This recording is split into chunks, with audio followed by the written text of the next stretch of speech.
Hello everyone, welcome to the Inspiral study. मैं कपिल चौधरी स्वागत करता हूं आपका अपने यूट्यूब चैनल में और साथ ही साथ धन्यवाद देना चाहूंगा ललित सर को, जिसने मुझे आप सभी के समक्ष लाने का ये प्रण लिया। बाकी मैं सभी बच्चों को ये भी कहना चाहूंगा कि आप सभी वीडियो को लाइक करते रहें और वीडियो को देखते रहें, क्योंकि आप लोग देखेंगे तभी थोड़ा सा हमें भी अच्छा लगेगा कि हम आपके लिए वीडियोस ला रहे हैं। और सबसे इंपॉर्टेंट बात मैं आपको बताऊं कि आपके कोचिंग संस्थान में, आपके एरिया में, कैराना में, ठीक है, आपको एकमात्र कोचिंग संस्थान ऐसा ही है ललित सर का जो ऑनलाइन क्लासेस की अवेलेबिलिटी आपके लिए लेके आ रहा है। तो आप सभी इस बात को सोच करके, इस बात को समझ के, आप लोग समझदार हैं, आप लोग कोई छोटे बच्चे नहीं हैं, आप लोग समझदार लोग हैं, तो इस बात को सोचें कि कौन हमारे साथ मुश्किलों में खड़ा है और जो आपके साथ मुश्किलों में खड़ा है उसको पूरी तरीके से सपोर्ट करिए।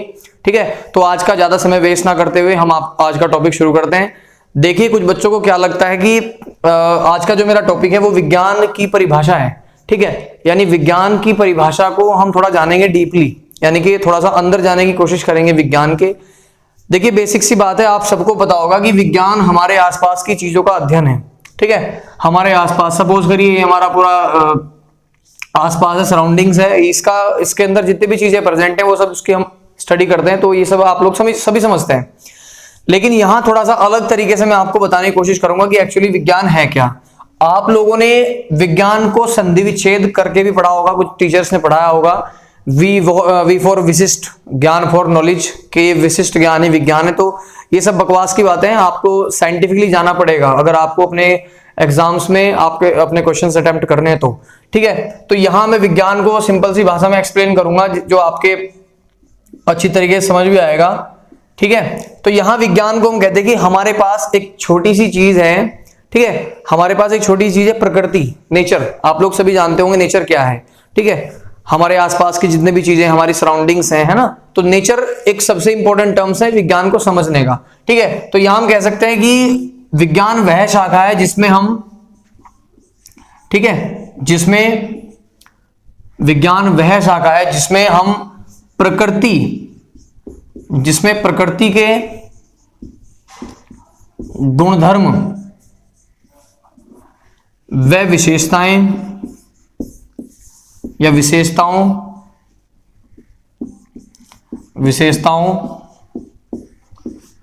का अध्ययन किया जाता है। ठीक है, अध्ययन किया जाता है।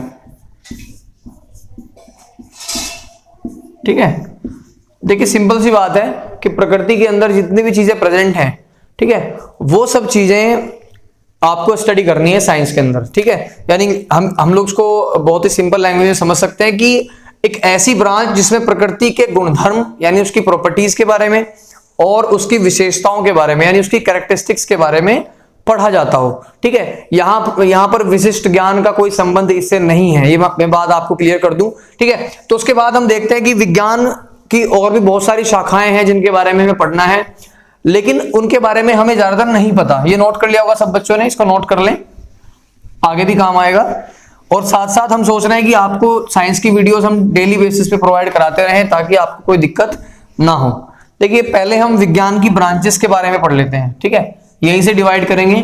तो आप बच्चे लोग, आप मुझे बताओगे कि आप लोगों ने विज्ञान की कितनी ब्रांचेस पढ़ी हैं। ठीक है, कितनी शाखाएं पढ़ी हैं। तो कुछ बच्चे बोलेंगे, मुझे कमेंट बॉक्स में बताना जरूर। ठीक है, कुछ बच्चे बोलेंगे सर हमने फिजिक्स पढ़ी है, केमिस्ट्री और बायो, तीनों मिलकर के साइंस बन जाती है। तो ये बात बिल्कुल गलत है।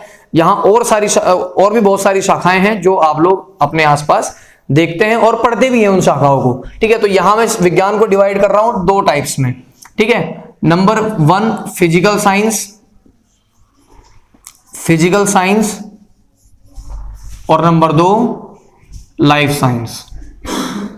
ठीक है, फिजिकल साइंस और लाइफ साइंस, इसको हम भौतिकी बोलेंगे। ठीक है, क्या बोलेंगे? भौतिकी विज्ञान नहीं बोलना है इसको। ठीक है, उसके बाद लाइफ साइंस हमारा होता है जीव विज्ञान। ठीक है, क्या होता है? जीव विज्ञान। और भी बहुत सारी शाखाएं। अब देखिए, आपके मन में सवाल आ रहा होगा कि फिजिक्स, केमिस्ट्री और बायो हमने पढ़ा है, लेकिन यहां सर ने कुछ अलग ही हमें मैथ समझा दिया, अलग ही हमने केमिस्ट्री आपको समझा दी, अलग ही प्रोसीजर आपको बता दिया। ये दो टाइप का होता कैसे है, किन बेसिस पे हमने इसको डिवाइड किया। ठीक है, किसी भी चीज के बारे में तब तक आप उस पर यकीन मत करो जब तक आपको उसका एविडेंस, उसका सबूत नहीं मिल जाता कि हाँ बिल्कुल ये सटीक है। ठीक है, तो यहां देखिए विज्ञान के अंदर जितने भी हमारे नेचर है इसके अंदर दो टाइप की चीजें आपको मिलती हैं। नंबर पहली, एक आपकी सजीव यानी जो सांस लेती हो, जिनके अंदर मूवमेंट होता हो, जो गति करती हो, या जिनके अंदर जैविक क्रियाएं होती हो। ठीक है, नंबर दूसरी ऐसी चीजें आपको मिलती हैं जो सांस नहीं लेती, जैसे आपका मोबाइल फोन, बेंच, आपकी कटी हुई लकड़ी उसको कह सकते हैं। ठीक है, एक प्लांट तो सांस लेता है। ठीक है, तो यहां इस बेसिस पे हमने किया कि हमारे जो फिजिकल साइंस है इसको हम निर्जीव, ठीक है, हमारी जो फिजिकल साइंस है उसके अंदर हम सभी निर्जीव चीजों के बारे में पढ़ेंगे, और आपका जो लाइफ साइंस है इसके अंदर हम सभी सजीव चीजों के बारे में पढ़ेंगे। ठीक है, सभी निर्जीव और सभी निर्जीव। देखिए नेचर के अंदर दो ही टाइप के आपके प्रेजेंट होते हैं, एक तो सजीव और एक निर्जीव। वहीं अगर बात करें तो इनके टाइप्स की, तो लाइफ साइंस हमारा दो टाइप का होता है। ठीक है, लाइफ साइंस हमारा दो टाइप का होता है। नंबर फर्स्ट आपका बोटनी और नंबर सेकंड आपका जूलॉजी। ठीक है, यहां इसको हिंदी में भी पढ़ेंगे, बोटनी को वनस्पति विज्ञान कहते हैं। ठीक है बेटा, इस चीज को ध्यान रखना, बहुत सारे क्वेश्चंस आते हैं इसके अंदर से, एक क्वेश्चन तो जरूर लेके आएंगे इसमें। ठीक है, जंतु विज्ञान, जूलॉजी को, इसकी ट्रिक भी बताऊंगा किस तरीके से आप इसको समझ सकते हैं अपनी लाइफ में। फिजिकल साइंस आपका, देखिए मैं आपको बताऊंगा नहीं कितने टाइप का होता है। आप लोगों ने बायोलॉजी पढ़ लिया, अब आपके पास दो ही चीजें बची हुई हैं, फिजिक्स, केमिस्ट्री।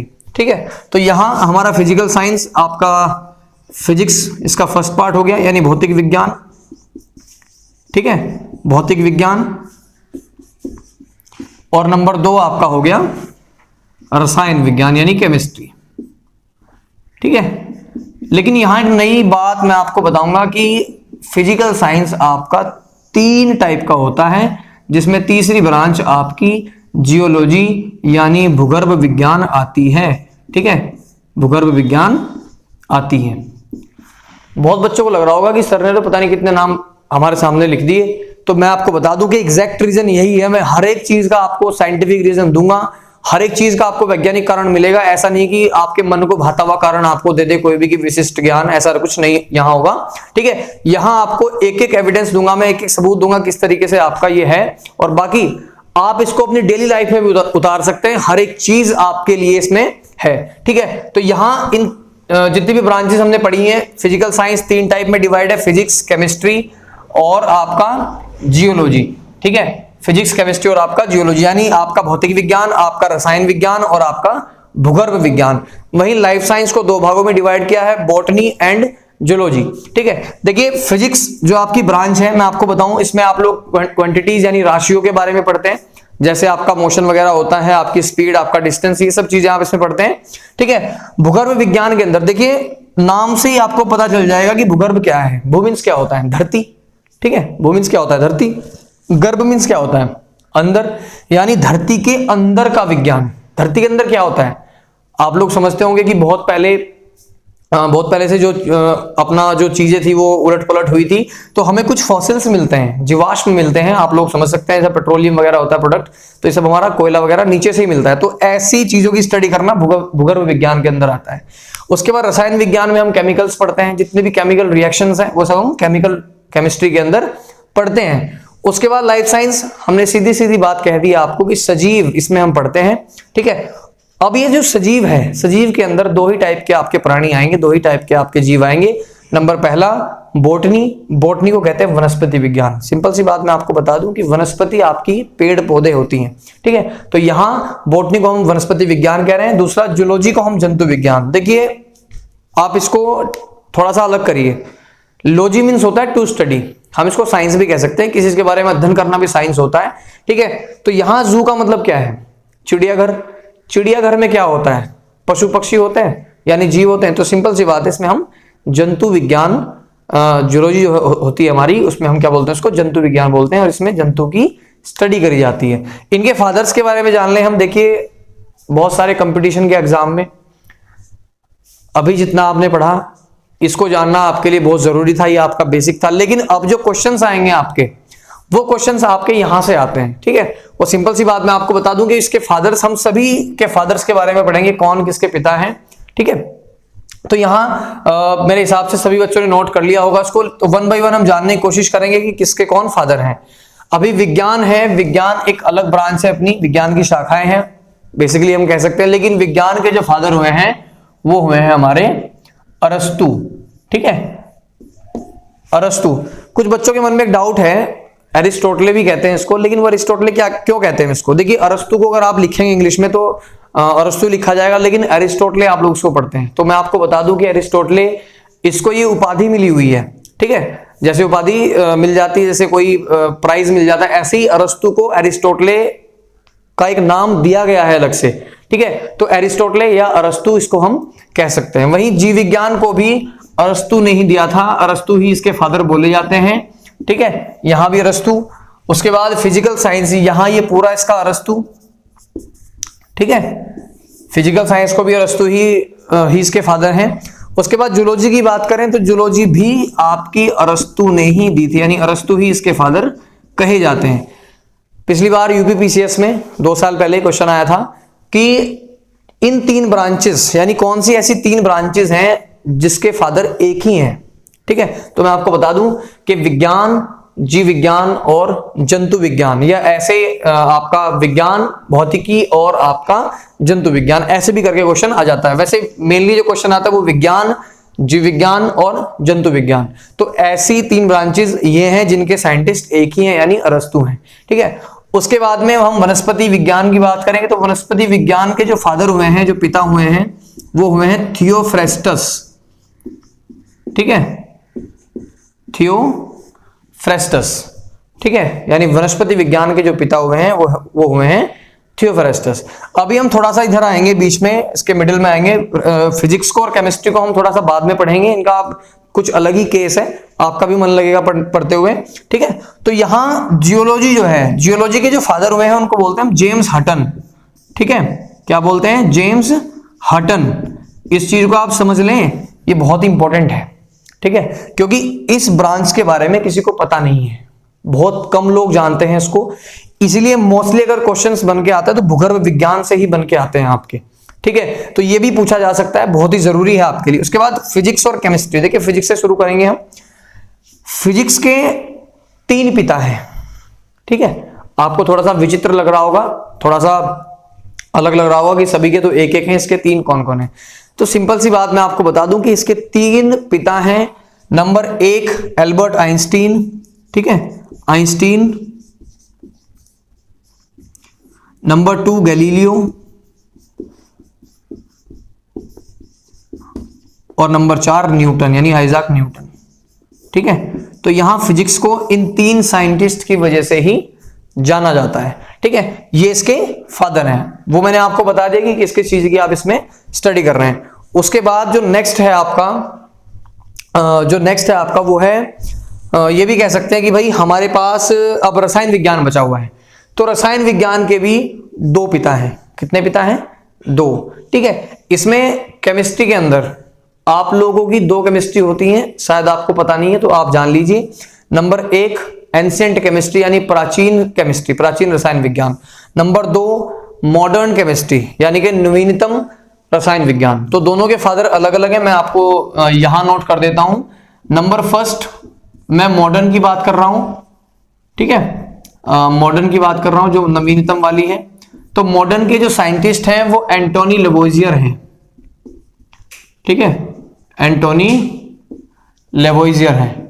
ठीक है, एंटोनी लेवोइजियर हैं। ठीक है, क्लियर है? तो यहां थोड़ा सा मुझे लगता है कि ये विजिबल नहीं है, तो हम इसको यहां नोट कर देते हैं, एंटोनी लेवोइजियर है। ठीक है, लेवोइजियर। नंबर 2 ये हमने मॉडर्न का लिखा हुआ है। नंबर 2 हमारे जो है एंशिएंट के हैं। ठीक है, नंबर 2 क्या है? एंशिएंट के हैं। थोड़ा सा मार्कर मुझे लगता है कि सही नहीं है, लेकिन फिर भी हम इसी से कंप्लीट करेंगे। ठीक है, तो यहां एंशिएंट केमिस्ट्री के जो हैं वो रॉबर्ट बॉयल। देखिए हमारी ऑलमोस्ट वीडियो कंप्लीट हो चुकी है, तो यहां हम लोग समझ लेंगे कि रसायन विज्ञान जो है हमारा, प्राचीन रसायन विज्ञान, उसके फादर रॉबर्ट बॉयल हैं। तो यहां सब जितना भी आपने टॉपिक पढ़ा, आई होप कि ये पूरा टॉपिक आपके समझ आया होगा। एक रिक्वेस्ट मैं आपसे करूंगा, मुझे थोड़ी सी आपसे बात करनी थी, लगभग 10 या 20 सेकंड में पूरी हो जाएगी। तो मैं आपको बता दूं कि आपके आसपास, आपके एरिया में कोई कोचिंग सेंटर ऐसा नहीं है जो किसी बच्चे को फ्री में ऑनलाइन क्लासेस प्रोवाइड करा रहा है। ठीक है, तो आप लोगों को थैंकफुल होना चाहिए ललित सर के लिए कि आप ललित सर ने आपको इस लायक समझा कि वो आपको वीडियोस प्रोवाइड करा रहे हैं और रेगुलरली करा रहे हैं, और ये उन्होंने ठाना है, मुझे भी बताते रहते हैं कि बच्चों को पढ़ाना है किसी भी तरीके से, क्योंकि आपको पता है कि वो तो ज्वाइन कर चुके हैं, लेकिन उनका प्रयास यही है कि वो आप लोगों को भी उसी लायक बनाएं। इसलिए मैं रिक्वेस्ट करूंगा सभी बच्चों से कि आप उनके लिए और अपनी पढ़ाई के लिए, ठीक है, अपना समय निकालें पढ़ने के लिए, और वीडियोस को देखें, वीडियोस को लाइक करें, वीडियो को शेयर करें जितना हो सके, और वीडियो पे कमेंट करके बताएं आपको वीडियो कैसी लगी, और चैनल को सब्सक्राइब करना ना भूलें।